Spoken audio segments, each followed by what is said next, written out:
In 1984, two New York-based photographers, Henry Chalfant and Martha Cooper, had a book published by Thames and Hudson. The book was called Subway Art. Subway art went on to revolutionize street art, youth culture, graphic design, and heavily influenced the art world forever. With the book selling over 4 million copies worldwide, Subway Art has now been republished to celebrate its 25th anniversary. Code Emphasis met up with Henry Chalfant at the Black Rat Gallery for an exclusive interview. When I first did the book was very exciting because Martha and I were working together, and we wanted to have, to have our own way of getting up, right? And we thought our photo book and a published photo book would be the way of doing it. We had no thought or no anticipation of so many people would end up wanting to have this book and would be influenced by it. No way. Martha said, oh, normally a photo book, they won't sell more than 5,000 copies. But she said, I'm just happy that we have a published book. And I said, yeah, me too.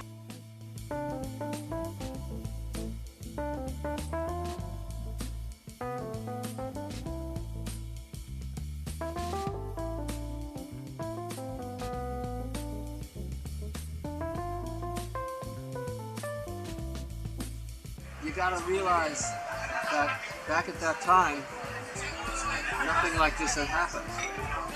There was no vast worldwide graffiti movement, and we didn't have any way of thinking, well, there might be, because it didn't occur to us. This was a local New York thing, and we wanted to show people what was going on in New York, so we did the book.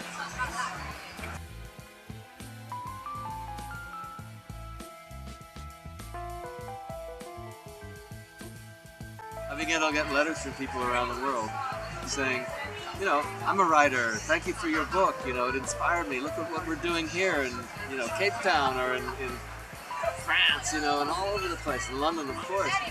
And, I got in contact with, the Chrome Angels, and then we did spray can art, and it's, of course, after that, where it all began was this arterial connection in New York of the subway system of New York, where in a city which was broken apart by gangs, there was the younger generation was traveling around the city and seeing what was out there.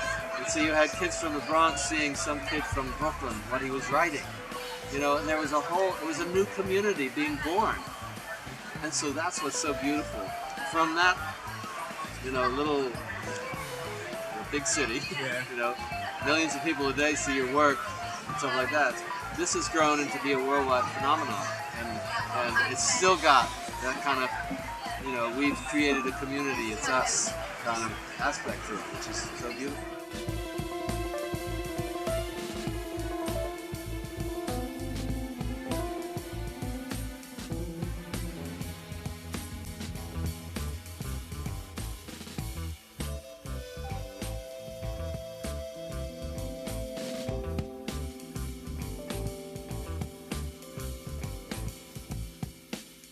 All my life I've said, I don't have a career, what am I going to do with my life, And I understand that I've had this incredible influence, with this book. Martha and I did this book, and it's had this, unbelievable influence. And so I can feel nothing but amazement and pride, great pride. And it's been a ticket for me to so many worlds. I mean, believe it. I can go to any city in the world, and if I have, a connection because of the book to somebody, it opens up to me, It's the best kind of, the mayors used to give out the key to the city. I have a better one. It's gone through waves upon waves of technical improvement, virtuosity, and nostalgia for the past, which has thrown it back into, well, let's do some soulful Bronx pieces from the 70s, and then builds up again to virtuosity and unbelievable technique. You realize that the kids who are doing this are now 40 and 50 years old, and soon, if they're not already, they have the levers of power, and it's going to change, and this will be acknowledged as for the importance that it is.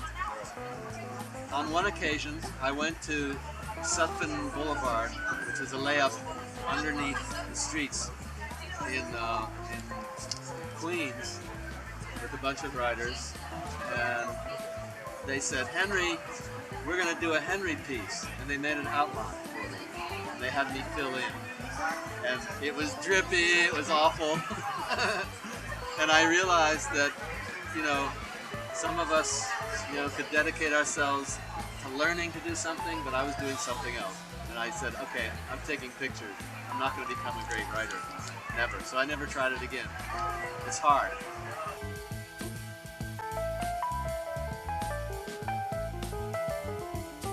Factories have been built. Workers have been put to work to produce paint for graffiti artists, which is one of the wonderful things. Another wonderful thing that has happened is cops say graffiti is an entry-level crime. You start graffiti and pretty soon you'll be, you know, mugging people and then you'll be burglaring. Well, in fact, it's a path to a career. And I've seen that on so many occasions.